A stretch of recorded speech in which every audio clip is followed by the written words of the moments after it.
Good morning, everyone. My name is Rachel Field. I'm from the law school here at QUT, and I was a teaching fellow in 2010. It's my privilege to be able to chair the next session, but as I understand it, our two speakers are not wanting to do a lecture. They're wanting to really engage with you in some discussions around this important issue that we're interrogating today. So what I will do is just basically introduce our speakers to you. They probably need no introduction, but I'm still going to indulge myself by introducing them, and then hand over to them. They won't speak for 30 minutes each. They'll just manage the next hour in their own way, but as I understand it, they'd like it to be as interactive as possible. So we're privileged to have talking to us as the next step in interrogating the issue of professionalising the academic workforce, Suzi Hewlett, who is the General Manager of the Office of Learning and Teaching. And all of us will know Suzi as such a positive, warm and engaging General Manager who, when the ALTC sort of hit a bit of a snag and we were all very worried, came on the scene and really reassured us that learning and teaching was going to be looked after at that high policy level. What some of us might not know is that Suzi has done some amazing work in the South Pacific in youth and women's development issues and human resource development and economic empowerment. And I think that speaks to the sort of person that, that Suzi is. So Suzi will be talking about Australian Change programs and supported by Professor Patrick Crookes, who is the Dean of, just getting my cheat sheet up here on my computer, who is a Dean at the University of Wollongong of the Faculty of Health and Behavioural Sciences, and he is a registered nurse, so if anybody is looking for any kind of injection during the day, we have someone who has done hundreds of them. Professor Patrick Crookes' passion is about research utilisation and application, and he was a co-founder of the peer-reviewed journal Nurse Education in Practice. So together they're going to help us move this issue forward, and I'd ask you to welcome them with me.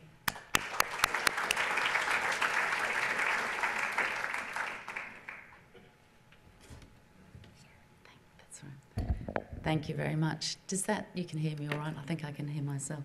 You know, whenever I see Suzi Vaughan speak, I'm really glad that PowerPoint hasn't died. She's always incredibly entertaining and thought-provoking. But it's, and my namesake, of course, except she's got hers spelt right on her badge, just in case, anyway. But initially I'd like to acknowledge the traditional owners of the land on which we're meeting today, pay my respects to elders past and present, and in the spirit of reconciliation also acknowledge any Aboriginal and Torres Strait Islanders in the room today. And I was thinking it was really, really lovely to hear Carol in her opening talk about the impact that the community has had on QUT, and of course supporting educational opportunities for Aboriginal and Torres Strait Islanders is part of our department's mission. So it's great to hear what's happening on the ground in relation to that.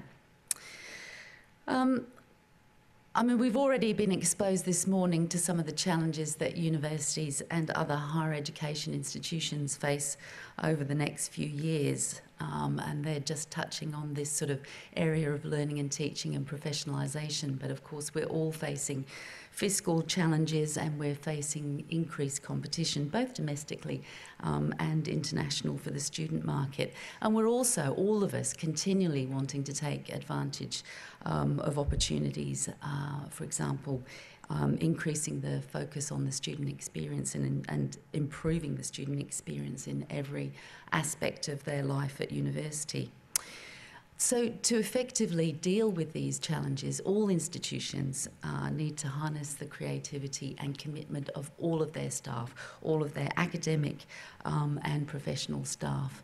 And it's something that we certainly recognise within the department too, in our strategic planning processes, in working out how we're going to manage the efficiency dividend within the department. We've put in place a number of processes to make sure that we touch everybody in the organisation. So as well as in the Office for Learning and Teaching, our core business is very much administering and managing our core programs, the grants program, the fellowships program and the awards program. But we do really take seriously those other objectives, which include making sure that the outcomes of the projects that we fund get disseminated more broadly, making sure that the outcomes are embedded, the good practice is made available to everybody to improve student learning outcomes. And also we have a role in facilitating networking and professional development opportunities for academic and professional staff. In 2013, the Office for Learning and Teaching signed a Memorandum of Understanding with the Higher Education Academy, which Suzi referred to earlier in her presentation. The MOU covers a range of sort of joint endeavours. We're looking at doing some joint research together. We're looking at trying to facilitate exchanges of academics between universities in Australia and universities in the UK. But I guess the flagship of that Memorandum of Understanding was an undertaking to explore the possibility of jointly implementing a change management program that was loosely based on the Change Academy and the thematic program reviews that the HEA is now running. These programs support both rapid innovation and capacity building for long-term change.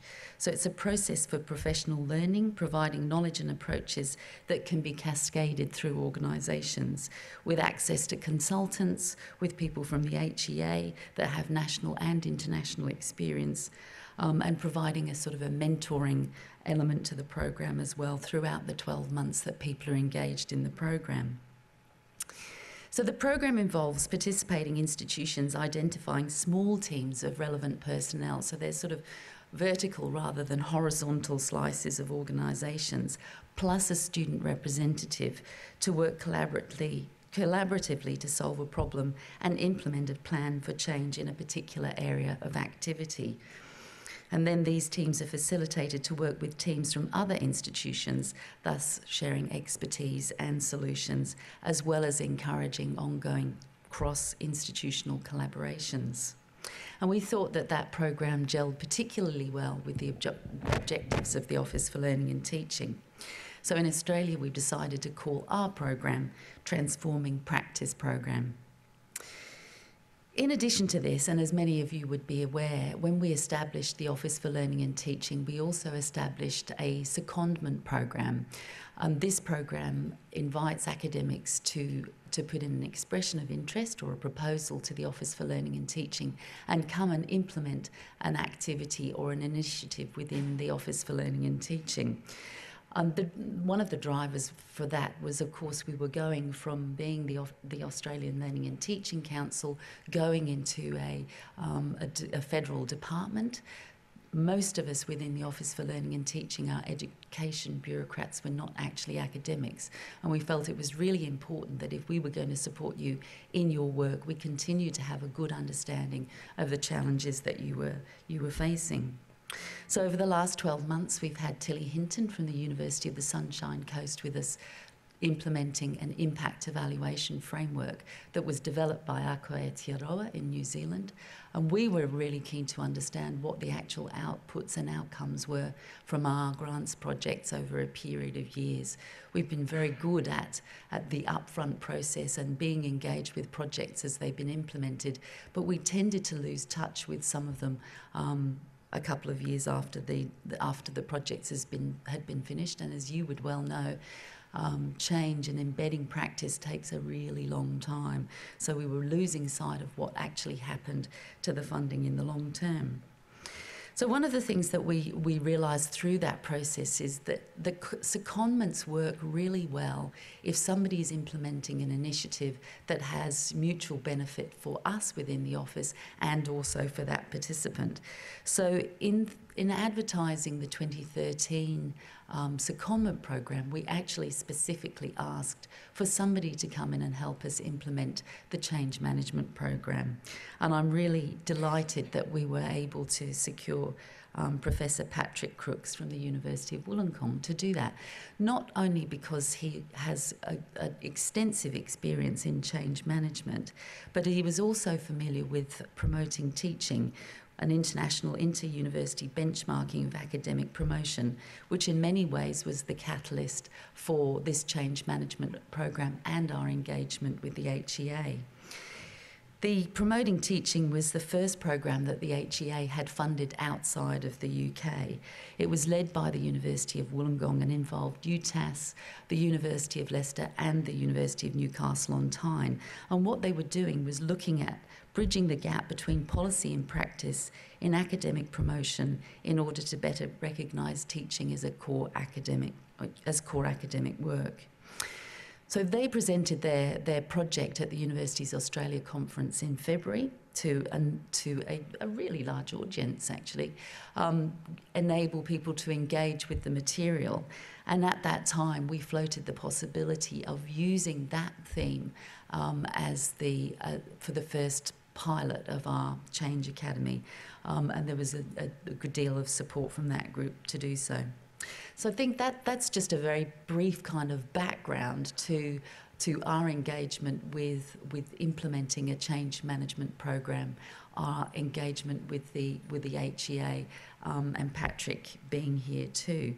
But it's very early days. We've built in a good evaluation process through the program pilot itself, and Patrick will talk a little bit more about that. But we are at the beginning of the process, and as Rachel was saying, we really want to use this opportunity to engage with you and get some feedback from you about how we might best implement this program. So I'm going to leave it there and I'll hand over to Patrick, and then we'll have a bit of a think about how we might engage you in discussion as well as the Q&A session after this. Thank you.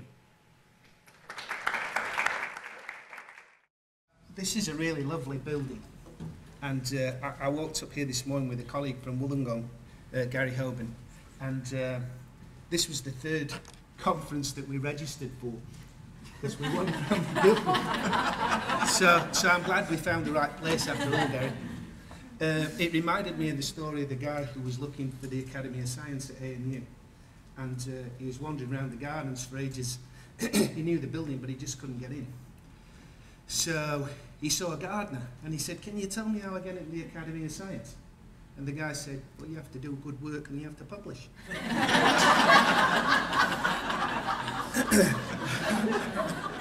So I'm really delighted to be invited to what I see as being the Academy of Teaching and Learning for people who are engaged in the scholarship teaching and learning in Australia. And I recognise that I'm amongst the cream of subtle academics in Australia. And I have to say, as somebody who's been a dean and somebody who's heavily involved in revising academic policy and procedure at Wollongong, for example, that I and my university do truly value learning and teaching and contribution to teaching. And it's heavily involved, sorry, I'll come to that, and heavily involved, thank you, and heavily involved in making sure that it's recognised into the future. I won't wander any further. Right, okay. So, glasses on. Suzi pointed out that I'm here not as a representative of the University of Wollongong. I'm here because 3 days a week for the next year or so, I'm seconded to the Office for Learning and Teaching to promote the change programme that we've decided to call Transforming Practice Programme. And I'm grateful to Dawn for inviting us to talk about it. In part, I think it's really important so that people know about it. But also, we're expecting that there may be some people here who are maybe hearing about it for the first time and maybe wanting to go back to their universities and saying, I think it might be a good idea for us to participate in it. For those people from universities who feel that teaching's not really well recognised within probation and promotion activities. Maybe you're in a university that may benefit from this project. So, Suzi mentioned the Office for Learning and Teaching and the Higher Education Academy UK signed an MOU in mid-2013. I was successful in applying for a secondment to the Office for Learning and Teaching, essentially work on setting up an effective system of change management for the sector. And it's important to see that Suzi referred to the earlier form of this in the UK, which was called Change Academy. One of the reasons that we didn't want to call it Change Academy is because people, I think, tended to see that it must be a physical building, it must be an entity. But in actual fact, it's a methodology, and so it's important to see that it's a system of change management. And as I said, we've called it the Transforming Practice Programme, and the pilot focus, the focus of the pilot programme is in respect to reward and recognition for teaching. Up to date,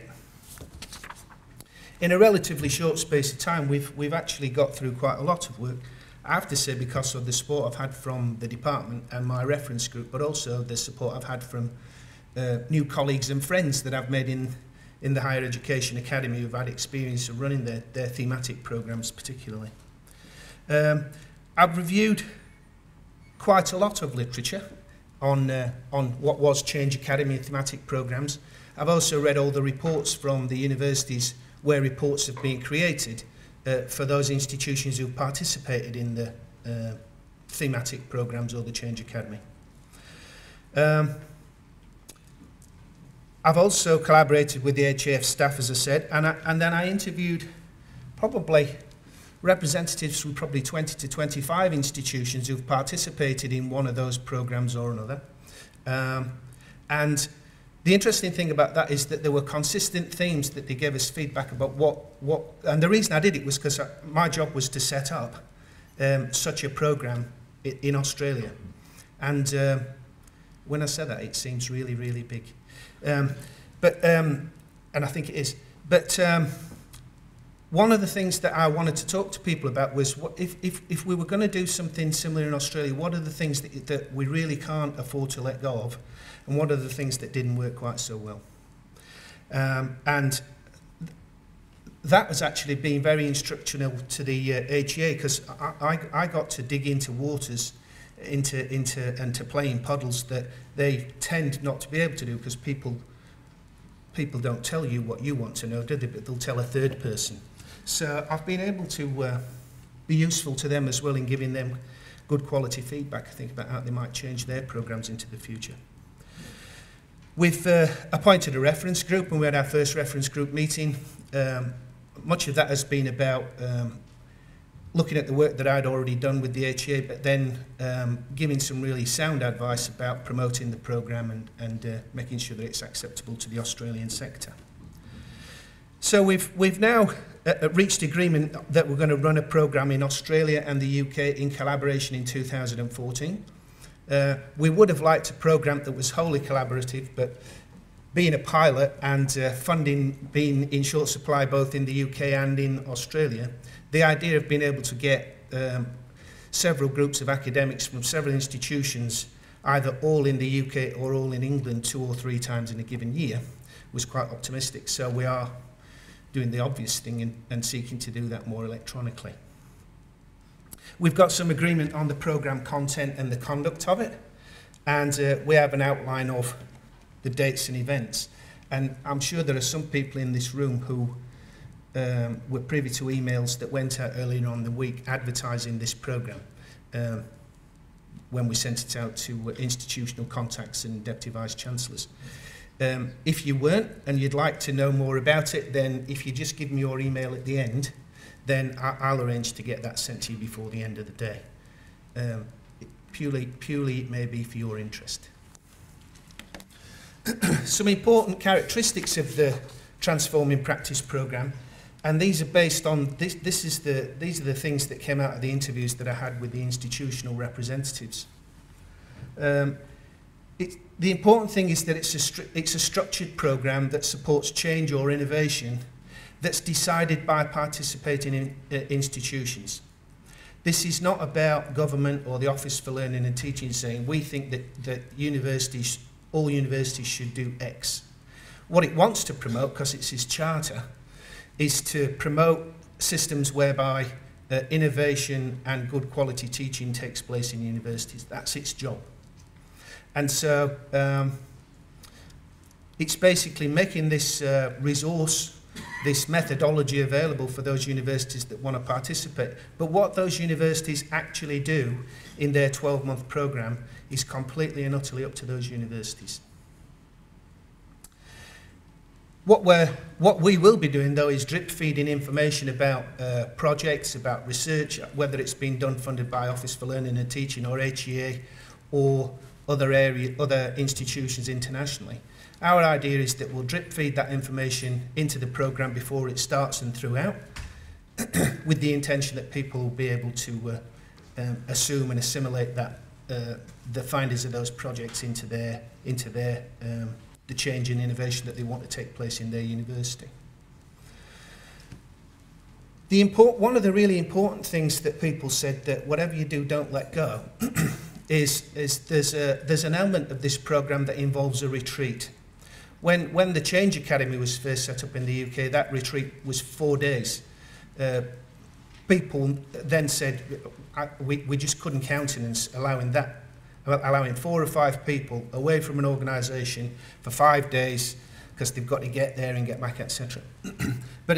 So the thematic programmes have been cut back to 2 days, and several have been run and have still been found to be effective and useful. But I use the term retreat because I think that's essentially what it is. These programmes, the residentials, take place away from university campuses, and the idea is that there's a team building component of it, both within the team from individual institutions, but also collaborations between teams from other institutions. Being able to actually be away from the workplace, turning iPhones and iPads off, not giving access to email, is a really important part of this programme. And people have to know that when they buy into it. One of the interesting things is that people, when they first hear about this sort of programme, they say, but a year's not a long time. I had somebody describing our Senate yesterday, they described changing universities as glacial. I thought it was quite a nice allegory. But I acknowledge that changing universities is typically quite slow. But I think it is important that people are given a finite period to work their project within. It's not expected that that whatever they're seeking to change or implement will have been completed after a year.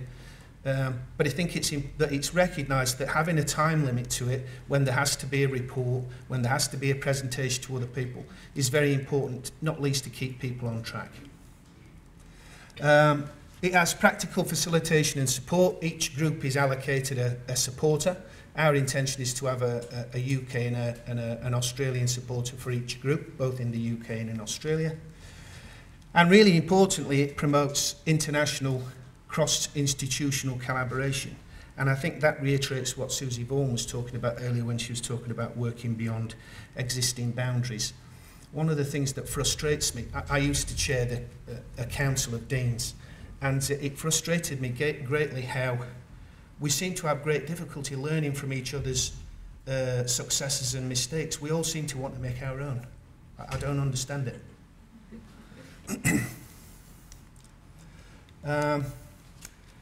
So, the focus has been decided that it will focus on the reward and recognition of teaching. These are some things that people may wish to do as a participant in the programme. These aren't things that are being mandated. But some people may decide to develop explicit criteria for teaching excellence. Others might develop processes and practices with regards to promotion. Some may develop policies and approaches to support reward and recognition. And some people may be engaging in benchmarking exercises on promotion. Some people might do 2 or more. It's really up to individual universities and their teams to decide what it is that they want to do. This is a very small slide, but I think it's still big enough for you to hopefully see what it's intended to show, which is it's intended to reiterate that this is a program that's about, well, I'll tell a story. The first theory that I came across that I remembered at the time, and I still remember today when I went into teacher training, was by a guy called R.S. Peters. And he said something like, a curriculum is about putting useful information and experiences in the way of students, and then making sure they make the best of that information or that opportunity. And the intention of our Transforming Practice programme is not to lecture people, it's not to say you should do this, it's about putting useful information about rewarding and recognising teaching that's based on expertise and success in other places in Australia and overseas, and saying, do what you want with that in a supportive and facilitated way. In that sense, I think it can be seen that this process is intended to be a model in knowledge transfer. Key dates for the pilot Transforming Practice programme.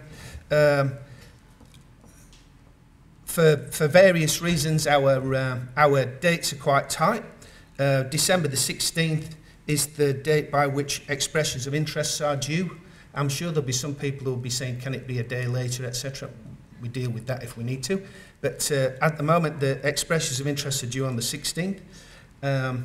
We publicised it on Monday, as I said, and we already have 7 universities who've made contact to say that they intend to submit an EOI, which is very heartening and somewhat surprising given the time frame, but it's very positive. Because of that, and one of the reasons that we wanted to make sure we went out before Christmas was there is a cost implication of it, and therefore there are issues about people being able to sign off for funds before they're told they can't carry it over to the new year. I work in that sort of university, I'm sure you do. And but we also want to give people an opportunity to be thinking about in more detail what their project may be. The EOI is exactly what it says. In the UK, the system is that they have to submit a detailed proposal for what they want to do. We're acknowledging that people here won't have that insight necessarily right now about what they want to do. We have a plan to have the startup day, which usually involves a couple of people. The team leader and another person attends a startup day where it will probably be in Melbourne.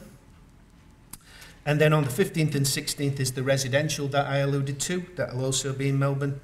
And late November 2014, there'll be a final meeting where people are starting to assemble and at least an interim final report. And we're intending that to be linked with the Office for Learning and Teaching awards ceremonies, etc. That's why we don't know the exact date yet.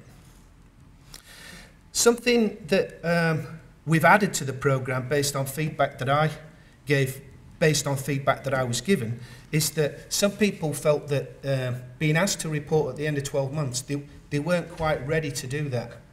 They were able to say how far they'd got, but some people said it'd be really good if we could get together 6 months after and talk to other people to work out where have things gone for you since the programme ended formally. So we're intending to do that, and also to change it into more of a promotional event. I don't think that I don't think that as a sector we're that good at promoting ourselves with the bureaucracy and with the politicians and media outside the higher ed supplement of the Australian. And so the intention is this is about grabbing public attention to demonstrate how valuable teaching is seen within the academy. Some things we still need to do. We're recruiting up to 10 institutions. Our reference group agreed that we'd probably limit it to 10, but I was talking to Suzi this morning, and my view is if we get 11 or 12, then we should allow people to participate. We've got to have some further agreement about relevant content to be fed into the programme. We want to make sure that it's as relevant and contemporary as possible. And also we're working on finalising the evaluation.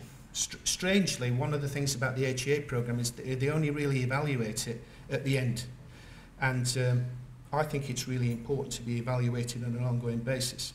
So we're going to be encouraging participants to keep some sort of reflective journal, because I think the important thing about change, particularly when it seems to be slow, by the end of a year you can have made really significant change, but if you can't remember where you started off, quite often you become quite disillusioned. So the intention is that we'll have various evaluation points as we're going along.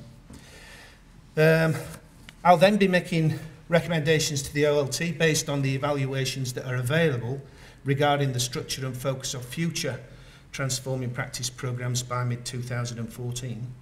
And one of the things that I think we'd like to open to this audience is some ideas about how you think this program may work and what sort of ideas there may be for, if the pilot's seen to be successful, then what might some future foci usefully be, given the OLT's mantra, which is about, and mission, which is to promote and recognise innovation in and excellence in teaching and learning. So,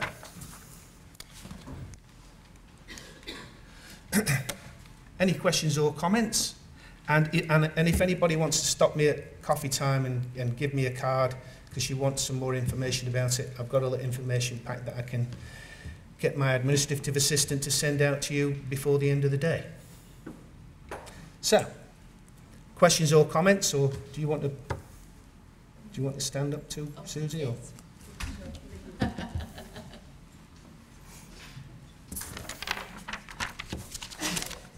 You've mentioned change. Where's the urgency coming from? Is it coming from the government? Is it coming from the participants? Or is it coming from the institutions? Sorry, I missed the first. Sorry, you mentioned change. It's Yeah. all about change management. Yeah. Normally change requires some urgency. Yeah. Where's the urgency coming from? Is it coming from government? Is it coming from institutions? Or is it coming from us, the teachers? This particular change, the focus of the pilot programme was mandated before I took on the secondment. So I guess well, you might answer that. I'm happy Susan. to do that. I think there's possibly a mixture of all three, but I would say it was much more coming from sort of the groups that we work with, both our strategic advisory committee and the networks that we support. There was certainly there are concerns that we don't promote the outcomes of projects and disseminate the outcomes of projects as effectively as we could. And so we've done a fair bit of work this last year of looking at different ways of getting the outcomes out to the sector. So we've been doing, symposiums with the Conversation website and interactive symposiums. We're trying to get more dissemination of the projects through journals, but also, you go to any of those commercial conferences around learning and teaching, and invariably 60% of the projects that were being presented on were actually OLT funded or ALTC funded projects. So there was this urgency, or certainly a drive to actually get the outcomes of projects disseminated more broadly. But then, following on from that, obviously, is how do you support people embed good practice? And so this is one of our attempts to support the sector in actually taking that opportunity and taking time out to go, okay, this is a really important issue for us. We actually need to focus on this, and this is a strategy for doing that. So I'd say it was much more around the sector than around government, but certainly there are a number of drivers for change, and this is just one. It's not a silver bullet, but it's one process that we can support the sector through establishing. Yeah. And I just add that I think that the intention into the future, I would envisage, is that we'll be in a different time frame. People will understand the principles behind it. We'll have some data from the evaluation of the pilot, and I would envisage that there would be, in future iterations, there'd be much more consultation with the sector, vice-chancellors, DVCA groups, etc., in terms of identifying what might the next best thing to focus on. But in part, that's why we're asking, that we're interested in that view about what might be some useful foci for the future from this group. Yes, sir. Chris Cray from Murdoch University. You were asking where you might be most use, and of course it's always at the cutting edge where the change is happening.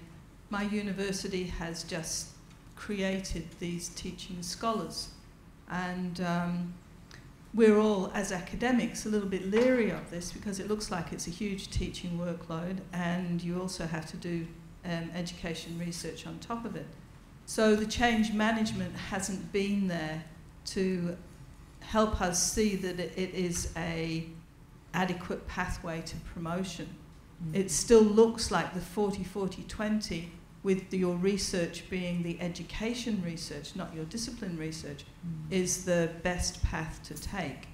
And so I think if you could help with the change management in those areas, and I think there's quite a few universities that are going over to these teaching scholar positions. One of the things that the program that we envisage is probably 50% disciplinary focused, if you like, about promoting and rewarding and recognising teaching, and promoting recognition for excellence in teaching. The other is about more generically managing change. So there's an element about this program that over time is that it will equip the sector more ably to manage change internally more effectively. The interesting thing is I talked to one guy from City University in Birmingham in the UK, and I think they're on their 6th or 7th change program. He described himself as a change program junkie. But the reason they do it, because they do run their own internal change programs based on the methodology, but they feel benefit in still participating in those thematic program events that are about things that they really want to get some external view from, because they benefit from the collaboration and learning from positives and negatives of what other people are doing. I'm sure there are other universities, for example, who have done what you've done, did it in a different way, and maybe you didn't find yourself so that you're 40, 80, 20. I mean, that's what I hear you saying. It's we're now more than 100%. So what have other people done when they did that? How did they change it? And so that's what I see as being a real bonus of this program, is the opportunity to meet other people in similar situations in other universities here and overseas, and learning from each other's successes and disasters. I would, just picking up on that, thank you for raising that issue. I mean, I think that's a really key issue for the sector at the moment, and you may be aware that Belinda Probert did a discussion paper for us, which was released at the beginning of the year, looking at teaching-focused positions and looking at the drivers behind that. And it does seem like there have been very different reasons for institutions instituting those positions, and there's a real opportunity for people working within those institutions in that framework to actually discuss how you can use them to your best advantage. And certainly I would imagine it will be a theme that will come up in the first Change Academy. How do I sign my university up to make them do these things? I can give them a call if you like.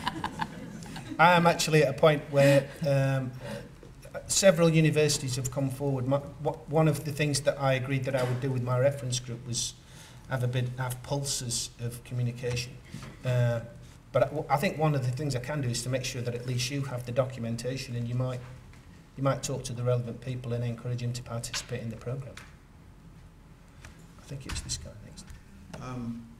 I always try not to make a total nuisance of myself when I'm in public, but I can't seem to help myself. Some of the words you were using, drip feed, not going to make this mandatory, very cautious, very rational, very, practical. I start thinking about, are we really going to make any significant change by providing more information to people, or do we have to find other ways to address the obvious power imbalance that we're all dealing with regularly? I'm trying to visualize what these outcomes are going to be. I think the idea and the efforts you're putting into it are obviously very valuable, and I don't want to sound totally cynical, but my experience with it is that there has to be a win for a university or one of the stakeholders for them to embrace the propositions and utilize the information to make the changes that we all hope will be made. Otherwise, if we can't find those ways and means to do that, we just have this accumulating reports, information that sits there, and things stay the same. I could point to what Suzi just mentioned in terms of is it Linda Probert's report, that the conversation at the University of Queensland around teaching focused positions is not certain. It shifts on a daily basis, or as a new DVCA or a new dean comes in. These things are not stable, and they're not to be taken for granted. So I'm trying to work out what you see at the end of your efforts that are going to make a significant change in the status quo. I was just going to start off, and then I'll hand over to Patrick. But I think that's a really good point.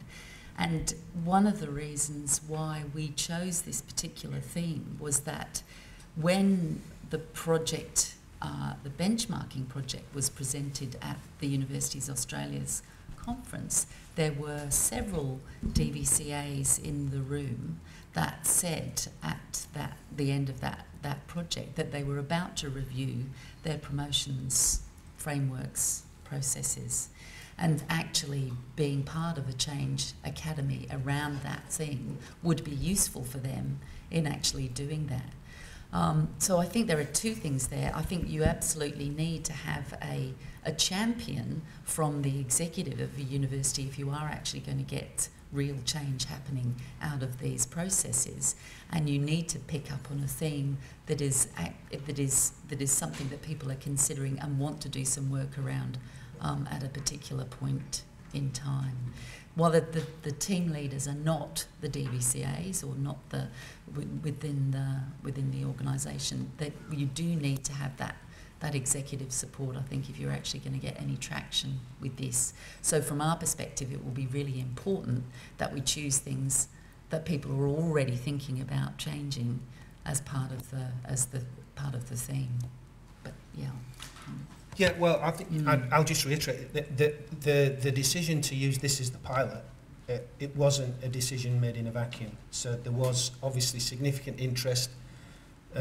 I'm aware already that there are, from the phone calls I've received, that numerous universities are reviewing their policies and procedures. They're interested much more now in benchmarking than they were before.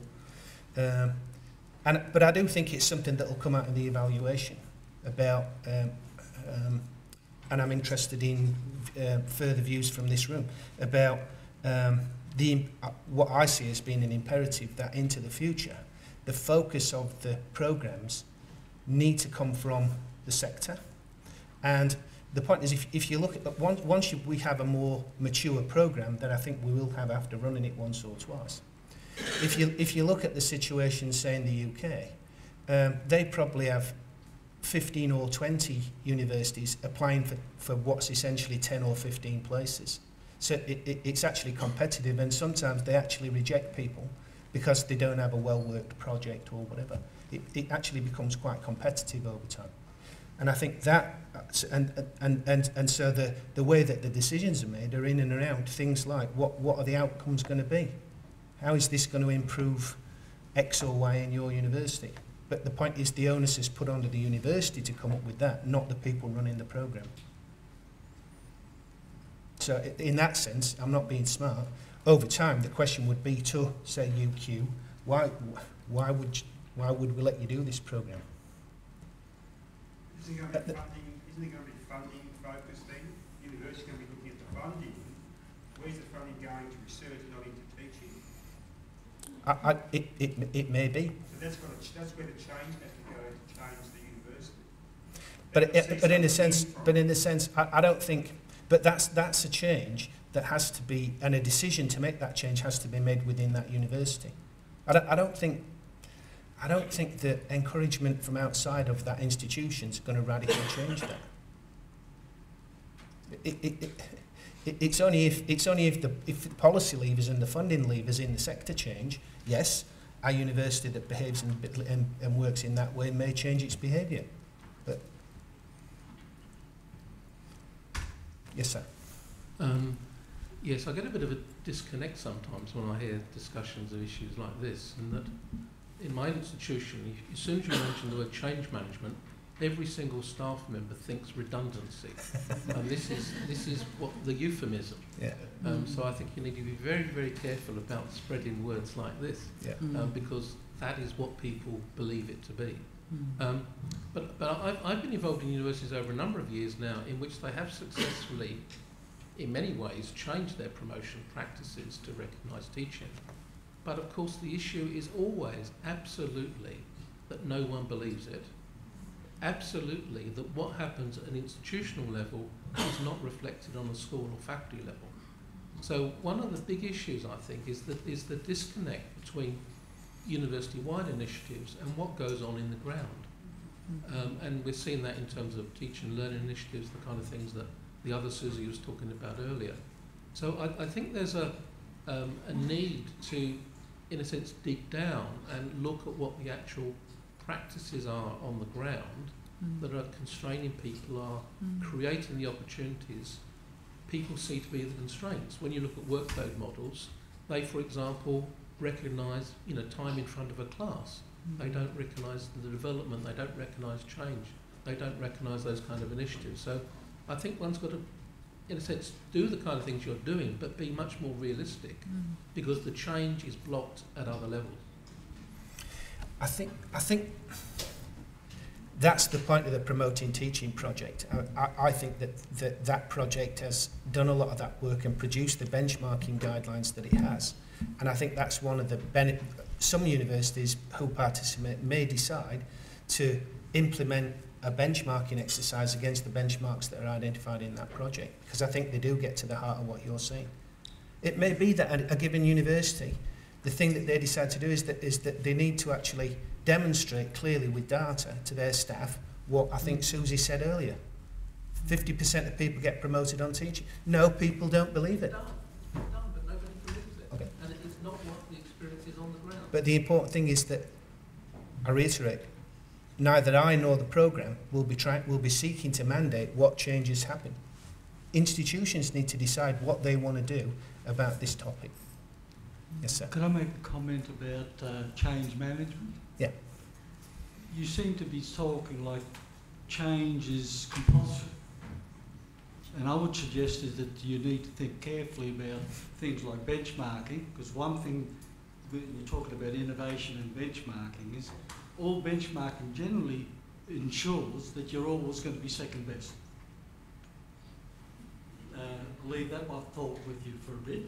And then this last thing on change management, maybe the program needs to be, whether you need to make the change, needs to be the first thing in your evaluation. Not the fact that you're going to change, but the fact whether the change is needed in the first place. I come basically from industry, and I've seen a lot of change management programs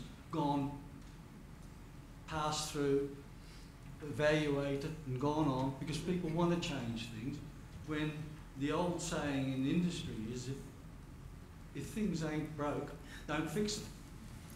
So well,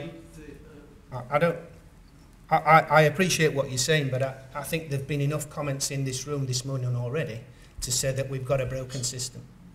So we do need to change something. I'm just saying, I'm not telling universities what that change needs to be. It's up to them as institutions to decide what that is.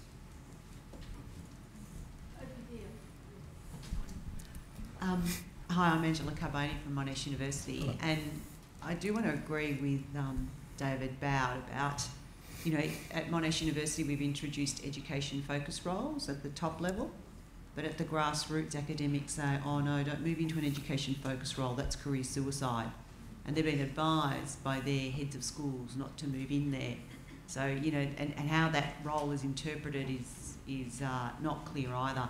Some deans interpret that as great, we can just overload academics with teaching, so it's a teaching intensive role. And then others say, no, that means that your research has to be focused in the education side. And others will say, no, that means you have to show leadership. So everyone's interpreted differently in one institution. I just wanted to know, I've got sort of two questions, is who's currently involved, which institutions are involved in the pilot, and what's actually involved in participating in the pilot? I can't tell you that, because all I've got is phone calls from 6 or 7 universities, and I don't think it'd be appropriate for me to say which universities they are. But shouldn't that be like is it coming from the high level? Like, are these VCs or DVCs that are... Because I'm just wondering... Who are making the contact? Yeah, usually, to be part. Invariably, the people who are ringing on behalf... Thus far, it's been people ringing on behalf of DVCs or PVCs or directors of academic programmes. Yeah. Directors of learning and teaching. And what's involved in the pilot? I can send you the detail of it, but Okay. Essentially, as I said, there's a start-up day, and a lot of the start-up days, well, I think a significant part of our start-up day will be assisting people to firm up what it is that they would like to achieve, and therefore what are they going to do. With the UK model, because it's a much more mature model, and then they have a call on a particular topic, and people have had an opportunity to read into that, and their application actually requires them to come up with a formal proposal. So it's a more focused application process, and there's a greater degree of scrutiny over, therefore, who's allowed to participate in it or who's not, or who's selected, should I say. But there's a lot on the first day. There'll be a lot on the first day, the setup day, about what constitutes a good team, about team leadership, about firming up the proposal. There's an opportunity for people to talk to talk in brief about what they intend to do. And invariably, in the startup day that I participated in a couple of months ago, what was significant was that by the time you finished that session, you had people from 12 or 14 different universities who, when they turned up, thought they were doing 12 or 14 really different things. But by the time that they'd gone through and explained to each other what they would want to do, the same process issues were there about who's going to buy into it, etc., etc. So really, the first day, the startup day, is about setting that the team leader and a colleague to be preparing for the work that they need to be doing to bring their team together, forming, storming, non-performing type thing, in preparation for when they come to the residential 2 or 3 months later. In the residential, typically they'll have done some work in between, in firming up the ideas, and then quite often, then in the residential, the much more workshop in their own teams, but also workshopping with other groups. And one of the things that I'm told by previous participants is that there's quite a lot of change goes on at that point in terms of the focus or the emphasis, because, for example, somebody may be saying that they're going to do exactly what your university's done, but it didn't work. So they can talk to people who've done the same thing and who've then, pulled it out of the fire, and maybe learn and modify what they intend to do based on that feedback. So the idea is it's not pedagogical, if you like. It's a facilitation process based on sharing ideas. Do you mean participants? Yeah. Participants? No. Suzi mentioned earlier about a vertical slice. They slap me on the hand when I use the term vertical. They talk about a diagonal slice, and it's expressly not the best teams aren't those that have a DVC or a PVC as the head of it, and several heads of schools or deans. I talked to a guy in Glasgow, and he said, I've got a really good team. And I said, oh, who are they? And he said, oh, I'm the coordinator, but I have 2 deans and 2 heads of schools. That sounded like the worst team I could ever think of. But and then he said, yeah, it's a great team, but the thing is they're really busy, so I have to do all the work. So that doesn't sound like a good team. The diagonal slice I'm talking about then is where you need people who have something to offer in that particular topic. And it's important for it not to be seen as vertical, because then it's something that HR do, or the research office, or a particular school. It's about choosing people from various levels of the organisation. I've been talking to people this week and emphasising how important it is to get people who are up and coming. Don't just take people who see themselves as being a subtle leader now. You need somebody who's aspiring to it, because they'll be able to tell you what it's like when you're trying to start out from the bottom. So that's the intent of the teams. Yes? Angela asked my question, actually. Jackie McDonald from University of Southern Queensland, and I was going to ask a similar thing. Are you looking for participants with vertical positions who can actually impact and implement change? Or are you looking for people from the coalface, you know, with really engaged ownership of the process? Now, you're talking about vertical. It's diagonal. Diagonal, sorry. Yeah. But the problem with that is, when we get to the end, how do those recommendations then get implemented to make the change? I can only speak from vicarious experience. I haven't personally been involved in it. If I was, and I would be foolish to say the people at the HEA told me, because, well, they would tell me that, wouldn't they? They run a programme. In talking to the 20 or so people from institutions around the UK who've gone through this sort of programme, they talk about when that team is well selected, I have to say as well, I emphasise the importance of good quality input from students. They are seen as a hugely influential group in these teams, not least because they moderate behaviour. Academics talk to other academics and general staff in totally different ways when they're in a closed group than when there's a student there. And that was pointed out on numerous occasions. What's my train of thought? So the point is, in incidences where a good team has been chosen, and you do get representation of people across the organisation who have an interest in this particular topic area, it tends to work. But like you said earlier, it's not a magic bullet. I'm not perceiving that if there are 8 or 10 participating institutions, that there'll be roaring success from 8 or 10 organisations. That's the nature of change. Sometimes it works, sometimes it doesn't. The important thing is that the groups involved learn from it and then reinvent.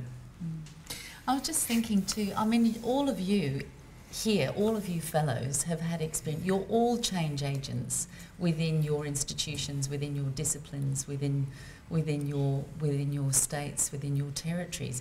And if you think back and reflect on how you've been able to have impact on those various stakeholder groups, I would imagine that you would have used other change agents. You would have used your early adopters, people within the institution that are actually really interested in what you're doing and what you're able to offer them. And I think probably if you have, as Patrick was saying, yes, diagonal rather than vertical. But if you do have, you do have a champion at the executive level, you do have a student. You actually, within the team itself, try and find various points within the institution where you're going to have greatest impact. And people that are early adopters, those are the sorts of people you'd be wanting to bring together in your teams. It's important to see these people as drivers and, if you like, a management team. I think the idea that 4 or 5 people can get together and hugely change university policy without talking to anybody else, well, that's pretty naive.